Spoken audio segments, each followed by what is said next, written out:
तर आजच्या सभेला दत्ताभाऊच्या माध्यमातून दादा अनेक वर्ष एकत्रित काम केलं। दत्ताभाऊच्या माध्यमातून सर्वसामान्य लोकांना अनेक ठिकाणी वैष्णोदेवीची यात्रा असतील किंवा अनेक यात्रा अमरनाथ सारख्या यात्रा असतील, या माध्यमातून दत्ताभाऊंनी या मनसरकरांची सेवा केली स्मरणात आहे।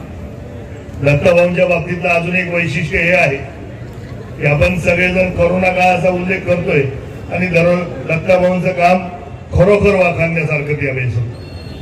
परंतु त्याचबरोबर करोना काळामध्ये ज्या वेशीला दत्ताभाऊंच्या माध्यमातून ऐतिहासिक स्वरूप प्राप्त झालं, ज्या वेशीचा जीर्णोद्धार दत्ताभाऊंच्या माध्यमातून झाला, ते सुद्धा एक उल्लेखनीय काम दत्ताभाऊंच्या माध्यमातून या मनसर नगरीमध्ये झालं। तर आजही जेव्हा मनसरला पेशंट पाठवला जातो तेव्हा सर्वप्रथम नाव कोणाचं येत असेल? आपल्या सरकार नाव। तर दत्ताभाऊंनाच सातत्याने आम्ही नारायणगावकर किंवा जुन्नरकर मंडळी फोन करत असतो की भाऊ तेवढं काम बघा। आणि आजपर्यंत जेव्हा जेव्हा दत्ताभाऊंना फोन केलाय तेव्हा एकदाही असा मला त्याचा रिप्लाय आला नाही, मला माझ्याच्याने होणार नाही, मला वेळ नाही। सातत्याने दत्ताभाऊंना आम्ही जेवढे पेशंट पाठवतो त्या पेशंटला मदत करायचं काम दत्ताभाऊंच्या माध्यमातून इथं मनसरला निश्चित स्वरूपात झालं।